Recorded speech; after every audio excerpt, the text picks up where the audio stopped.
વહેલી સવારના 3:30-4નો સમય છે. આખું ગામ ઘસઘસાટ ઊંઘી રહ્યું છે, પણ હજુ પક્ષીઓનો કલરવ પણ શરૂ થાય એ પહેલા વિઠ્ઠલ બાપાના ઘરના ઓરડામાં એક ઝાંખો દીવો પ્રગટે છે.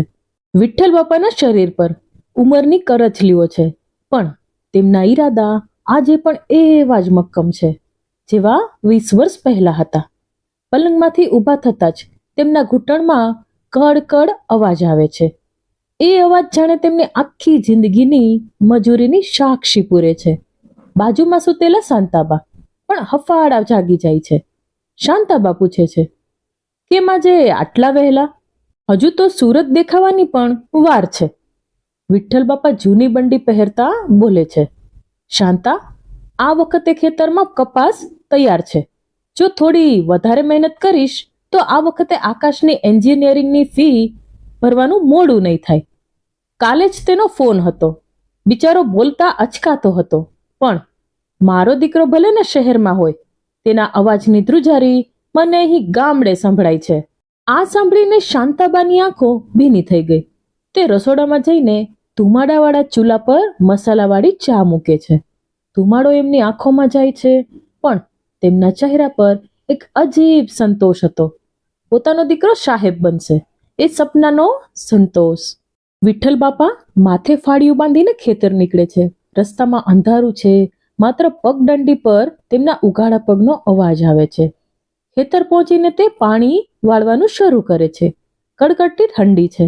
પવન જાણે ચામડી ચીરી રહ્યો હોય એવો લાગે છે. પણ વિઠ્ઠલ બાપાને તો આકાશનું બાળપણ યાદ આવે છે. આકાશ નાનો હતો ત્યારે તેની જીદ હતી કે તેને નવું દફતર જોઈએ છે. વિઠ્ઠલ બાપા પાસે પૈસા નહોતા, પણ એ રાત્રે તે ઊંઘ્યા નહોતા અને વધારાની મજૂરી કરીને દીકરાને દફતર લાવીને આપ્યું હતું. એ દિવસની આકાશની આંખોની ચમક વિઠ્ઠલ બાપાને જાણે આ ઠંડીમાં પણ હૂંફ આપી રહી છે. બપોરે ખેતરના શેઢે બેસીને વિઠ્ઠલ બાપા શાંતાબાએ આપેલું ભાથું ખોલે છે. ડુંગળી અને રોટલો. તે મનોમન ગણતરી કરે છે. ખેતીમાંથી આટલા મળશે, જૂનું દેવું આટલું છે, હજુ 10,000 રૂપિયા ખૂટે છે. આકાશને જો આ વખતે ફી નહીં ભરી આપું તો તેનું વર્ષ બગડશે.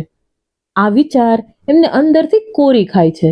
તે ખેતરના ઊભા પાકને જુએ છે અને ઈશ્વરને પ્રાર્થના કરે છે, હે પ્રભુ, મારી ભલે આખી જિંદગી મજૂરીમાં જાય, પણ મારા દીકરાના હાથમાં ક્યારેય પાવડો ન આવવો જોઈએ. એના હાથમાં તો પેન જ હોવી જોઈએ.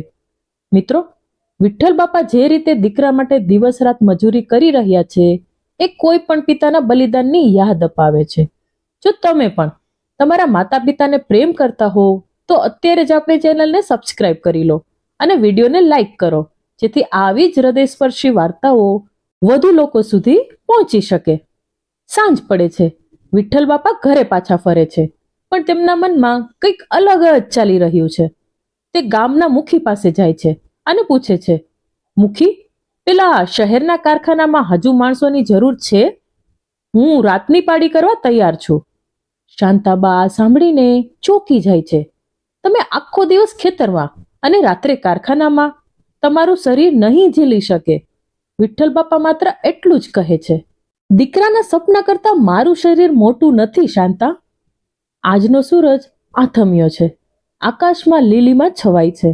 ગામના બીજા ખેડૂતો પોતપોતાના ઘરે જઈને આરામ કરવાની તૈયારી કરે છે, પણ વિઠ્ઠલ બાપા માટે તો હજુ પણ દિવસ અડધો જ હતો. તે ખેતરમાં કૂવા પર જઈને મોઢું ધુવે છે. ઠંડુ પાણી તેમના થાકેલા ચહેરા પર પડે છે ત્યારે એક ક્ષણ માટે તેમને લાગે છે કે શરીર હવે જવાબ આપી રહ્યું છે, પણ તરત જ તેમને આકાશનો ચહેરો યાદ આવે છે. તેની એન્જિનિયરિંગની ચોપડીઓ, તેના સપના. વિઠ્ઠલ બાપા ઘરે પહોંચે છે. શાંતાબા તેમને જમવાનું પીરસે છે. તેમની આંખોમાં ચિંતા છે. હજુ હમણાં તો તમે ખેતરેથી આવ્યા, હવે આખી રાત પેલા ઘાણી જેવા કારખાનામાં જશો? લોખંડના મોટા મશીનો વચ્ચે તમારો જીવ જોખમમાં મૂકવાની શું જરૂર છે? વિઠ્ઠલ બાપા હસીને જવાબ આપે છે, શાંતા, આ લોખંડ કરતા મારો ઈરાદો વધારે મજબૂત છે. તું ચિંતા ના કર, સવારે વહેલો આવી જઈશ. તે ગામની ધૂળિયા રસ્તે ચાલતા ચાલતા શહેરની ભાગોળે આવેલા કારખાના તરફ નીકળે છે. કારખાનાના દરવાજે પહોંચતા જ ગરમીનો એક મોટો લબકારો વિઠ્ઠલ બાપાના ચહેરા પર લાગે છે. અંદર લોખંડ કાપવાનો તીણો અવાજ ચી ચી ગુંજી રહ્યો છે.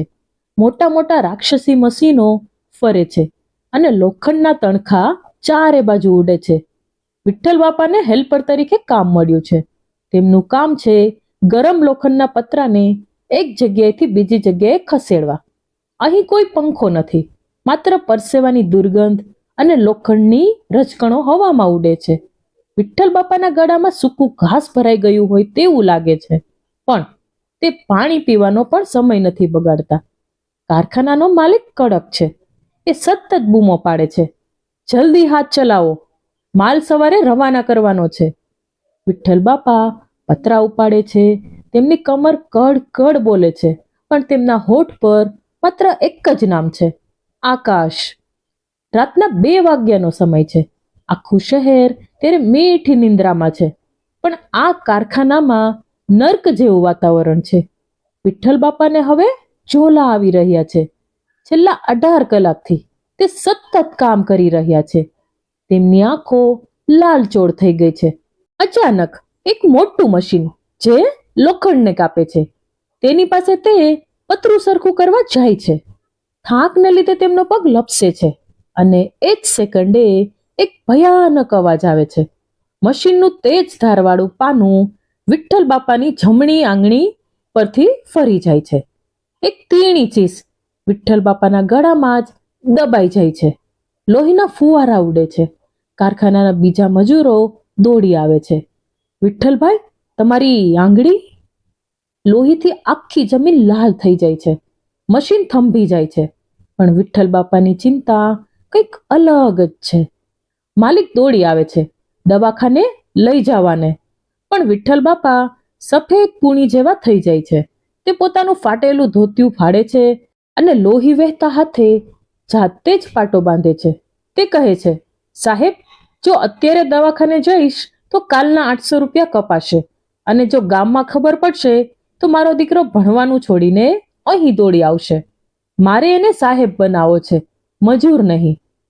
ભયાનક દર્દ થઈ રહ્યું છે, જાણે આખા શરીરમાં વીજળી દોડી રહી હોય. પણ વિઠ્ઠલ બાપા ઊભા થાય છે, લોહીવાળો પાટો છુપાવે છે અને ફરીથી પતરું ઉપાડે છે. પિતા લોહીના ડાઘાવાળા હાથે દીકરાની ફીના પૈસા ગણી રહ્યા છે. કારખાનાની એ કાળી રાત પછી વિઠ્ઠલ બાપાના હાથમાં પાટો બંધાયેલો છે. આંગળી કપાઈ ગઈ છે, પણ તેનો ઘા રૂજાય એ પહેલા તો એમણે ફરીથી ખેતરમાં પાવડો પકડવો પડ્યો છે. શાંતાબા જ્યારે પણ પૂછે છે ત્યારે વિઠ્ઠલ બાપા વાત ટાળી દે છે. અરે શાંતા, આ તો લોખંડ વાગ્યું હતું, મટી જશે. પણ રાત્રે જ્યારે આખું ગામ સૂતું છે ત્યારે વિઠ્ઠલ બાપા ચૂલાના અંજવાળે પોતાના હાથનો પાટો ખોલે છે. કપાયેલી આંગળીનો માંસનો લોચો જોઈને તેમનું કાળજું કંપે છે. પણ એ જ વખતે બાજુમાં પડેલો આકાશનો પત્ર વાંચે છે, જેમાં લખ્યું હોય છે, બાપુ, આ વખતે હું ગોલ્ડ મેડલ લાવીશ. પિતાના ચહેરા પર સ્મિત આવી જાય છે અને એ સ્મિતમાં બધું દર્દ ઓગળી જાય છે. છેવટે એ દિવસ આવે છે જેની વિઠ્ઠલ બાપા વર્ષોથી રાહ જોતા હતા. આકાશ એન્જિનિયર બનીને ગામડે પાછો ફરે છે. આખું ગામ ચારે બાજુ ભેગું થાય છે. ઢોલ નગારા વાગે છે. વિઠ્ઠલ બાપાએ આજે નવું પહેરણ પહેર્યું છે, પણ તેમનો જમણો હાથ હંમેશા ખેસની પાછળ અથવા ખિસ્સામાં છુપાયેલો છે. આકાશ ગાડીમાંથી ઉતરે છે. તેના ગળામાં હાર પહેરાવવામાં આવે છે. વિઠ્ઠલ બાપા દૂર ઉભા રહીને આંખમાં હરખના આંસુ સાથે પોતાના દીકરાને જોઈ રહ્યા છે. તેમને લાગે છે કે તેમની આંગળીનું લોહી આજે આકાશના ચહેરા પર તેજ બનીને ચમકી રહ્યું છે. આકાશ દોડીને વિઠ્ઠલ બાપાના પગે લાગે છે. આખું ગામ તાળીઓથી ગુંજી ઉઠે છે. આકાશ પૂછે છે, બાપુ, તમે કેમ આટલા દૂર ઊભા છો અને તમારો જમણો હાથ કેમ પાછળ રાખ્યો છે? લાવો, મને આશીર્વાદ આપો. વિઠ્ઠલ બાપા ફટાફટ ડાબો હાથ માથે મૂકે છે અને કહે છે, બેટા, આજે તારો દિવસ છે. તું મોટો સાહેબ બની ગયો. મારા હાથ તો માટીવાળા છે. તારા મોંઘા કપડાં બગડશે. આકાશને કંઈક અજગતું લાગે છે, પણ મિત્રો અને ગામ લોકોના ટોળા વચ્ચે એ વાત દબાઈ જાય છે. શાંતાબા રસોડામાં આકાશની મનપસંદની સુખડી બનાવે છે, પણ તેમની નજર વારંવાર વિઠ્ઠલ બાપાના છુપાયેલા હાથ પર જાય છે. તેમને ખબર છે કે આ મૌન પાછળ કોઈ મોટી આહુતિ અપાઈ છે. સાંજે આકાશ જાહેર કરે છે, બાપુ, હવે તમારે આ ખેતરમાં મજૂરી કરવાની જરૂર નથી. મને શહેરમાં મોટી કંપનીમાં નોકરી મળી ગઈ છે અને મોટો ફ્લેટ પણ મળ્યો છે. હવે તમે અને બા મારી સાથે શહેરમાં રહેવા ચાલશો. હું તમને રાજમહેલ જેવું સુખ આપીશ. વિઠ્ઠલ બાપા તેમની કપાયેલી આંગળી તરફ જુએ છે અને મનોમન વિચારે છે, શું મારું આ છૂટું પડેલું અંગ શહેરના એ ચળકાટમાં ભળી શકશે? તે હા પાડે છે અને તેમની આંખોમાં એક અજાણ્યો ભય છે.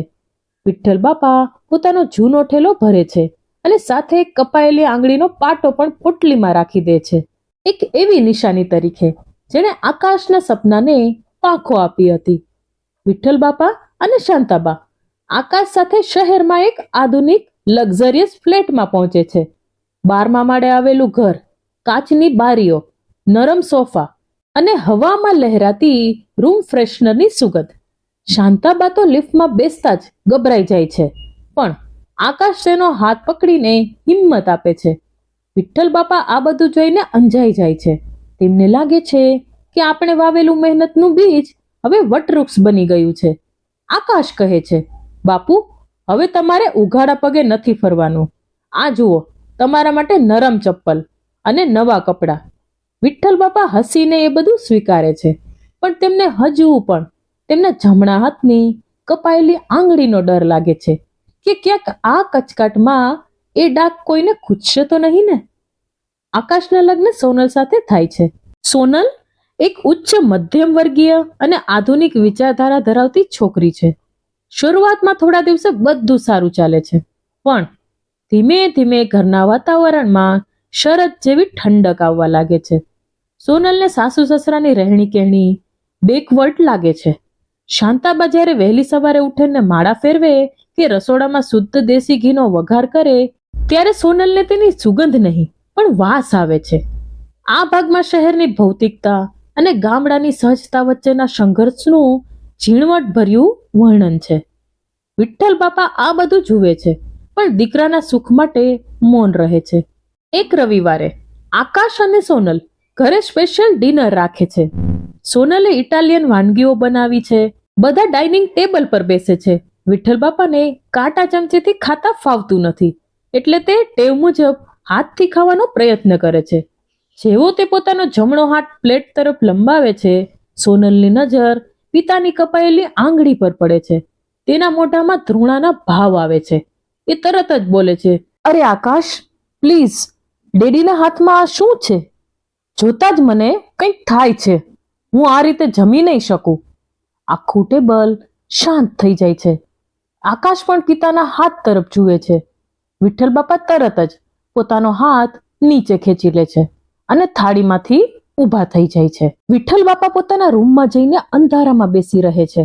આકાશ પાછળ આવે છે, પણ પિતાને સાંત્વના આપવાને બદલે એ કહે છે, બાપુ, સોનલ થોડી સેન્સિટિવ છે. તમારે જમતી વખતે પટ્ટી બાંધી રાખવી જોઈએ, અથવા તો પછી રૂમમાં જ જમી લેવું જોઈએ, જેથી કોઈને અજીબ ન લાગે. આ શબ્દો વિઠ્ઠલ બાપાના કાનમાં ગરમ લોખંડની જેમ ઉતરે છે. જે દીકરાને ભણાવવા માટે આ આંગળી કપાઈ ગઈ હતી, એ જ દીકરાએ આજે એ જખમ અજીબ લાગે છે. શાંતાબા પણ ખૂણામાં બેસીને આ બધું સાંભળે છે અને રડે છે. વિઠ્ઠલ બાપા અરીસામાં પોતાનો કપાયેલો હાથ જુએ છે અને પહેલીવાર એમને એ જખમ જોઈને ગર્વને બદલે વેદના થાય છે. હવે ઘરની અંદર અદ્રશ્ય દિવાલો ચણાઈ ગઈ છે. સોનલના અણગમાને કારણે આકાશે વચલો રસ્તો કાઢ્યો છે. માતા પિતાએ હવે રસોડાના ખૂણામાં અથવા રૂમમાં જ જમવું.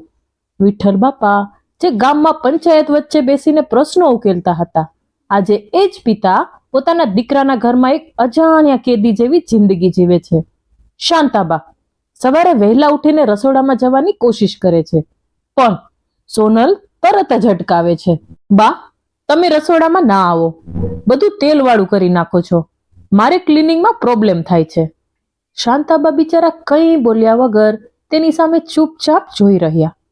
દિવાળીનો તહેવાર નજીક છે. આખું ઘર લાઇટોથી ઝગમગી રહ્યું છે. ગામડે હતા ત્યારે વિઠ્ઠલ બાપા આખા મહોલ્લામાં મીઠાઈ વેચતા, પણ અહીં તો ઘરના હોલમાં મોટી પાર્ટી ચાલે છે અને મા બાપને રૂમમાં પૂરાઈને રહેવાની સૂચના અપાઈ છે. સોનલ આકાશને કહે છે, તમારા ફ્રેન્ડ્સ હાઈ પ્રોફાઇલ છે, તેમના સામે તમારા પેરેન્ટ્સનું ગામડાનું લુક સારું નહીં લાગે. આકાશ ચૂપચાપ આ બધું સાંભળે છે. તે પિતાના રૂમમાં જઈને માત્ર એટલું જ કહે છે, બાપુ, ગેસ્ટ આવવાના છે એટલે તમે અંદર જ રહેજો, હું ખાવાનું મોકલી આપીશ. વિઠ્ઠલ બાપાને ખાવાનું નથી જોઈતું, તેમને તો દીકરાનો સાથ જોઈએ છે, જે હવે સોનલના આધુનિકતાના મોહમાં ક્યાંક ખોવાઈ ગયો છે. જ્યારે બહાર પાર્ટીમાં સંગીત વાગતું હોય ત્યારે વિઠ્ઠલ બાપા અંધારા રૂમમાં બેસીને શાંતાબેનને જૂની વાતો કહે છે. શાંતા, તને યાદ છે આકાશ જ્યારે 5 વર્ષનો હતો ત્યારે મેળે જવા માટે જીદ કરી હતી. મારી પાસે નવા કપડાના પૈસા નહોતા, મેં મારું જૂનું પહેરણું સાંધ્યું હતું અને આકાશને નવો જબ્બો અપાવ્યો હતો. શાંતાબા રડતા રડતા કહે છે, હા વિઠ્ઠલ, અને આજે એની પાસે હજારોના કપડાં છે, પણ આપણને એક રૂમમાં સંતાડી રાખે છે. તેને આપણાથી શરમ આવે છે. એક રાત્રે વિઠ્ઠલ બાપા જુએ છે કે આકાશ અને સોનલ વચ્ચે જોરદાર ઝઘડો થઈ રહ્યો છે. કારણ માત્ર એટલું જ હતું કે શાંતાબાએ સોનલના મોંઘા વોશિંગ મશીનમાં કપડાં નાખ્યા હતા.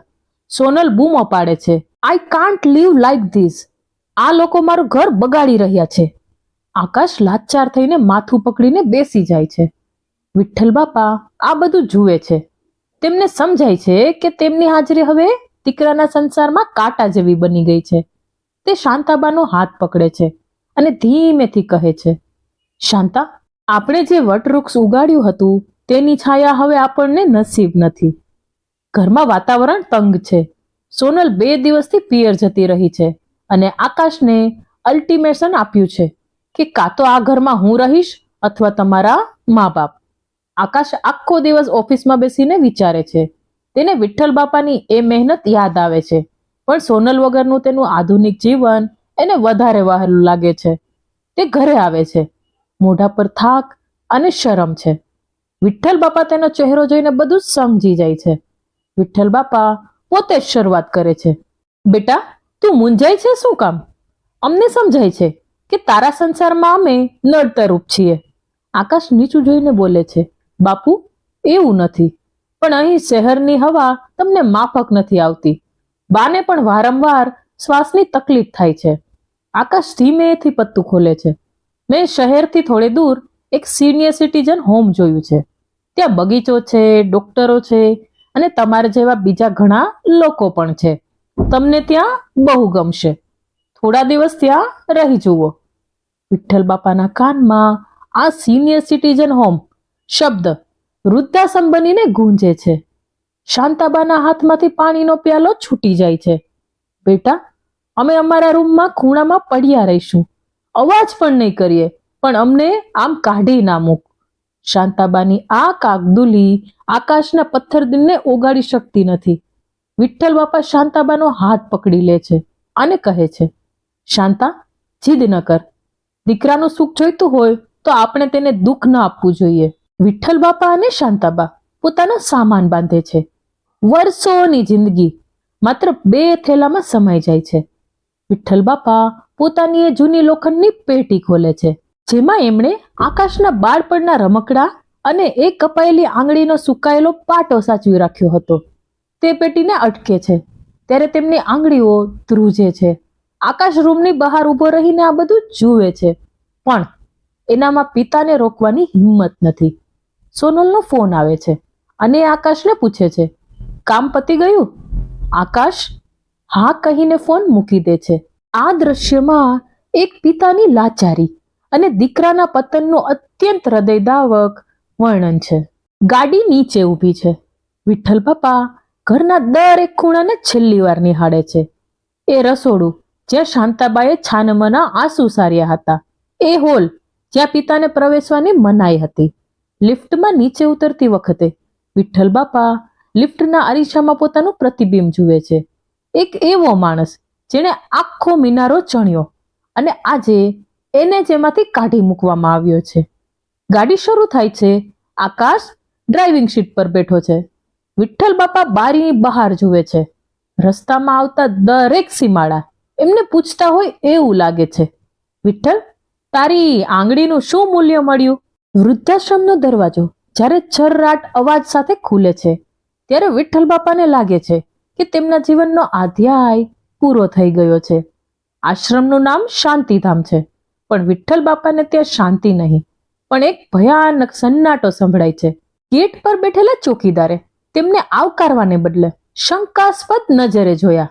આકાશ ઉતાવળમાં ગાડીમાંથી સામાન ઉતારે છે. તેની આંખોમાં આશ્રમની ગંદકી જોઈને એક પ્રકારની નફરત છે, પણ તે ઉતાવળમાં રજિસ્ટરમાં સહી કરે છે. બાપુ, આ રહ્યું તમારું નવું ઠેકાણું. અહીં તમને સમયસર દવા અને જમવાનું મળી જશે. મારે બિઝનેસ મીટિંગ છે એટલે હું નીકળું છું. પિતા કંઈ બોલે એ પહેલા જ આકાશ ત્યાંથી રવાના થઈ જાય છે. વિઠ્ઠલ બાપા અને શાંતાબા તેમના રૂમ તરફ જાય છે. રૂમમાં 2 ખાટલા છે, એક જૂનું ટેબલ અને એક નાની બારી. ત્યાં તેમના રૂમ પાર્ટનર તરીકે એક વૃદ્ધ દાદા મળે છે, જેઓ છેલ્લા 5 વર્ષથી અહીં રહે છે. તેમનું નામ રતિલાલ છે. રતિલાલની આંખો આખી સફેદ થઈ ગઈ છે, પણ તેમનું મન જીવંત છે. તેઓ હસીને કહે છે, આવી ગયા? અહીં બધા એક જ ગંગાના પ્રવાહ છે. સાહેબ, કોઈના સંતાનો વિદેશ ગયા છે તો કોઈના સંતાનોને અમારા મોઢા જોવા ગમતા નથી. સાંજ પડે છે. વૃદ્ધાશ્રમમાં પક્ષીઓનો કલરવ સંભળાય છે, પણ માણસોના હૃદયમાં એક અજીબ ખાલીપો છે. શાંતાબા રસોડામાં મદદ કરવા જાય છે, પણ ત્યાંના સ્ટાફની ભાષા કડવી છે. તેમને કહેવામાં આવે છે, અહીં બેસીને જમવાનું નથી, કામ હોય તો મદદ કરો.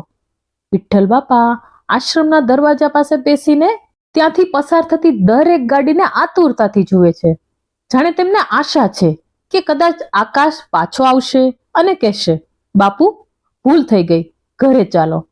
પણ કલાકો વીતી જાય છે.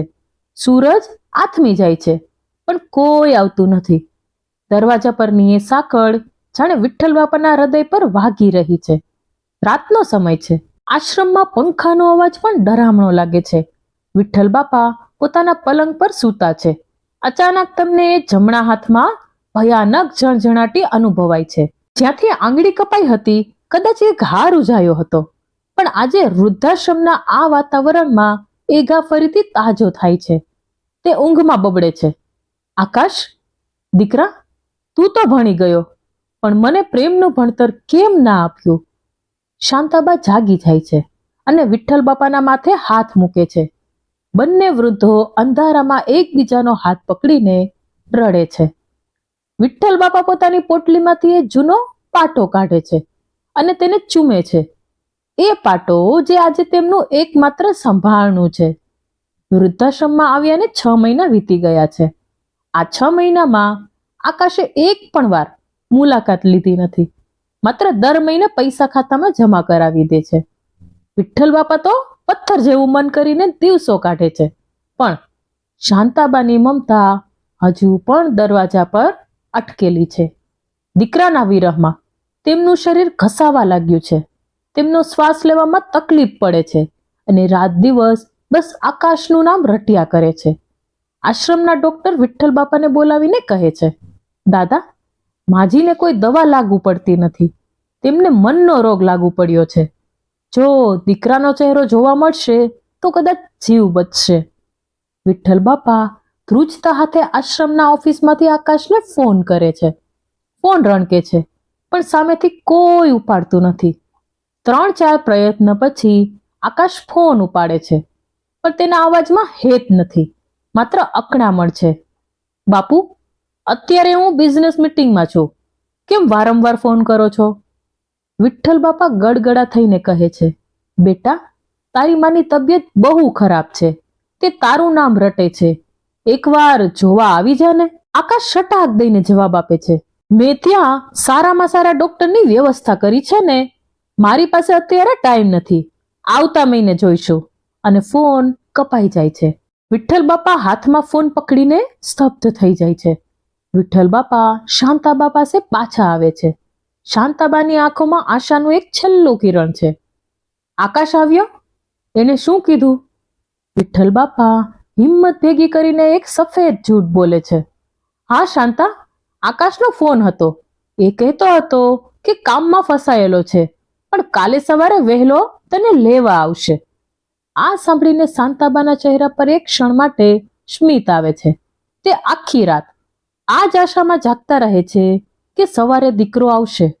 વિઠ્ઠલ બાપા બાજુમાં બેસીને પત્નીના ઠંડા પડતા શરીરને પંપાડે છે અને મનોમન પોતાની કિસ્મતને કોસે છે. આ એક એવું દ્રશ્ય હતું કે જેમાં પિતાની લાચારી અને એક પતિ તરીકેની મજબૂરી સાફ દેખાય છે. સવાર પડે છે. સૂરજના કિરણો બારીમાંથી આવે છે. શાંતાબાની નજર હવે દરવાજા તરફ છે. અચાનક તેના શ્વાસ રૂંધાય છે. વિઠ્ઠલ બાપા ગભરાઈને તેમને પકડે છે. શાંતા, શાંતા, જો આકાશ આવ્યો. પણ શાંતાબા માત્ર એટલું જ બોલી શકે છે, મારા લાલને કહેજો મેં તેને માફ કર્યો. અને શાંતાબાનો હાથ ઢીલો પડી જાય છે. વૃદ્ધાશ્રમમાં એક મોટો શોક છવાઈ જાય છે. વિઠ્ઠલ બાપા આકાશને ફરી ફોન કરે છે, પણ આ વખતે આકાશ ફોન રિજેક્ટ કરી દે છે. વિઠ્ઠલ બાપા પત્નીના મૃતદેહ પાસે એકલા બેઠા છે અને આકાશના ફોન પર રિંગ વાગ્યા કરે છે, પણ કોઈ જવાબ મળતો નથી. શાંતાબાના દેહને હોસ્પિટલના વાહનમાં સ્મશાન લઈ જવામાં આવે છે. વિઠ્ઠલ બાપા પાસે કોઈ નથી, માત્ર આશ્રમના કેટલાક વૃદ્ધો તેમની સાથે છે. આખા રસ્તે વિઠ્ઠલ બાપા મૌન છે. તેમના મનમાં શાંતાબાની આખી જિંદગીના પ્રસંગો ફિલ્મોની જેમ, રીલની જેમ ફરી રહ્યા છે. કેવી રીતે તેણે ખેતરમાં બાજરીના રોટલા ઘડ્યા હતા, કેવી રીતે કારખાનાની દુર્ઘટના વખતે તેમણે વિઠ્ઠલ બાપાના આંસુ લૂછ્યા હતા. આજે એ હાથ હંમેશા માટે ઠંડા થઈ ગયા છે. વિઠ્ઠલ બાપા આકાશને ફરીથી સંદેશ મોકલે છે, તારી માં ચાલી ગઈ, છેલ્લી વાર તો આવ. પણ સામેથી જવાબ આવે છે, હું અત્યારે બહુ બિઝી છું, તમે વિધિ બતાવી નાખજો, હું ખર્ચો મોકલી આપીશ. સ્મશાનમાં ચિતા સળગાવવાનો સમય થાય છે. હિન્દુ પરંપરા મુજબ દીકરાએ મુખાંગી આપવો જોઈએ, પણ અહીં એક વૃદ્ધ પિતાએ પોતાની પત્નીને અગ્નિદાહ આપવાનો છે. વિઠ્ઠલ બાપા જ્યારે હાથમાં અગ્નિ લે છે ત્યારે તેમનો હાથ એ જ છે જે લોખંડના કારખાનામાં કપાઈ ગયો હતો. એ કપાયેલી આંગળીનો ઘા આજે ફરીથી લાલચોળ થઈ જાય છે. તે ચિતા પાસે ઊભા રહીને બબડે છે, શાંતા, મેં તને શહેરના વૈભવમાં લાવવાનો વાયદો કર્યો હતો, પણ હું તને શમશાનમાં લઈ આવ્યો, મને માફ કરજે. એક પિતાની પત્ની પ્રત્યેની અસીમ વેદના અને દીકરા પ્રત્યેનો અજ્ઞાત આક્રોશ સ્પષ્ટ દેખાય છે. વિધિ પતી જાય છે. વિઠ્ઠલ બાપા પાછા આશ્રમ આવે છે. તે એકલા પડી જાય છે. રાતનો સમય છે. આખા આશ્રમમાં હવે કોઈ તેમને સાંત્વના આપનાર નથી. તે આકાશને કોસતા નથી, પણ દીકરાના આ વલણથી તેમનું હૃદય સાવ પથ્થર બની જાય છે. તે પોતાની પોટલીમાંથી પેન અને કાગળ કાઢે છે. તેઓ આકાશને એક પત્ર લખવાનું શરૂ કરે છે. પત્ર લખતા લખતા તેમની આંગળીઓ ધ્રુજે છે. તેઓ પત્ર લખે છે, બેટા, તે તારી માનો ચહેરો પણ ન જોયો. તને લાગે છે કે તું ખૂબ મોટો સાહેબ બની ગયો છે, પણ તારી આસપાસ જે વૈભવ છે ને, એમાં કોઈનો આત્મા તો રડતો નથી ને? જરા મને વિચારજે. પત્ર પૂરો કરીને વિઠ્ઠલ બાપા તેને ટેબલ પર મૂકે છે. રાત ઘણી થઈ ગઈ છે. તેમને છાતીમાં એક જોરદાર દુખાવો ઉપડે છે. શ્વાસ લેવા માટે તે બારી તરફ જાય છે. બહાર આકાશમાં તારાઓ ચમકે છે. તેમને લાગે છે કે શાંતાબા તારા બનીને તેમને બોલાવી રહ્યા છે. તે પલંગ પર ઢળી પડે છે. વૃદ્ધાશ્રમના બીજા રૂમમાં કોઈને ખબર નથી કે આજે વધુ એક પિતા પોતાની તમામ વેદના સાથે દુનિયા છોડી રહ્યા છે. વિઠ્ઠલ બાપાનો હાથ પલંગની નીચે લટકે છે અને એ કપાયેલી આંગળીનો પાટો તેમની મુઠ્ઠીમાં દબાયેલો છે. વહેલી સવારના 6 વાગ્યા છે. વૃદ્ધાશ્રમમાં હંમેશની જેમ પ્રાર્થના શરૂ થઈ જાય છે, પણ વિઠ્ઠલ બાપાના રૂમનું બારણું હજુ ખુલ્યું નથી. આશ્રમનો સેવક ચા લઈને આવે છે અને દરવાજો ખખડાવે છે. દાદા, ચા પી લો. કોઈ જવાબ મળતો નથી. તે અંદર જઈને જુએ છે તો વિઠ્ઠલ બાપા પલંગ પર સૂતા છે, પણ તેમનો દેહ સાવ શાંત છે. તેમના ચહેરા પર એક અજીબ પ્રકારની શાંતિ છે, જાણે દુનિયાના તમામ દેવામાંથી તે મુક્ત થઈ ગયા હોય. સેવકની બૂમો સાંભળીને બીજા વૃદ્ધો દોડી આવે છે. આશ્રમના સંચાલક તરત જ આકાશને ફોન કરે છે. સાહેબ, તમારા પિતા હવે નથી રહ્યા, જલ્દી આવો. આકાશ પોતાની લક્ઝરી ગાડી લઈને આશ્રમ તરફ દોડી આવે છે. તેની આંખમાં આંસુ તો છે, પણ એ પસ્તાવાના ઓછા અને લોકો શું કહેશે એના વધારે છે. તે સોનલ સાથે આશ્રમમાં પ્રવેશ કરે છે. આશ્રમના બીજા વૃદ્ધો આકાશને ધિક્કારભરી નજરે જુએ છે. આકાશ પિતાના દેહ પાસે જઈને જોર જોરથી રડવાનું નાટક કરે છે. બાપુ, તમે મને એકલો મૂકીને કેમ ગયા? મારે તમને ઘણું કહેવું હતું. સોનલ પણ પાસે ઊભી રહીને ટીશ્યુ પેપરથી આંસુ લૂછે છે. જુઓ તો ખરા સાહેબ, સમાજમાં દેખાડો કરતા અને મા બાપને જીવતે જીવ મારી નાખતા સંતાનોની માનસિકતા કેવી હોય છે. જ્યારે આકાશ પોતાના પિતાનો સામાન લેવા રૂમમાં જાય છે, ત્યારે તેની નજર ટેબલ પર પડેલા એક પત્ર પર પડે છે. ધ્રુજતા હાથે તે પત્ર ખોલે છે. પત્રમાં વિઠ્ઠલ બાપાએ લખ્યું હતું, બેટા આકાશ, તે મને પૂછ્યું હતું ને કે મેં મારો જમણો હાથ કેમ હંમેશા ખેસ પાછળ છુપાવ્યો હતો. આજે પત્ર સાથે મેં પોટલી મૂકી છે, એ ખોલીને જોઈ લેજે. જે આંગળી માટે તને શરમ આવતી હતી ને, એ આંગળી તે રાતે કારખાનામાં તારી એન્જિનિયરિંગની ફી ભરવા માટે કપાઈ હતી. મને અફસોસ એ વાતનો નથી કે મારી આંગળી કપાઈ ગઈ, પણ દુઃખ એ વાતનું છે કે મેં તને સાહેબ તો બનાવ્યો, પણ માણસ ન બનાવી શક્યો. તે અમને જે સરનામે મૂક્યા એ અમારું છેલ્લું સરનામું નથી. અમારું છેલ્લું સરનામું તો તારા હૃદયમાં હતું, જે તે ક્યારનું ભૂસી નાખ્યું છે. આ પત્ર વાંચતા જ આકાશના પગ નીચેથી જાણે જમીન સરકી જાય છે. તે પહેલી પોટલી ખોલે છે અને અંદરથી પિતાની એ કપાયેલી આંગળીનો સૂકો પાટો અને લોહીના ડાઘ જુએ છે. એ લોહીના ડાઘ આજે આકાશના આધુનિક બંગલા અને ગાડી કરતા વધારે કિંમતી લાગે છે. આકાશ પોક મૂકીને રડે છે. બાપુ, મને માફ કરી દો. મારે આ વૈભવ નથી જોઈતો. મને તમે પાછા જોઈએ છે. પણ હવે સામે માત્ર રાખ અને યાદો જ બાકી છે. સોનલ પણ આ બધું જોઈને સ્તબ્ધ થઈ જાય છે.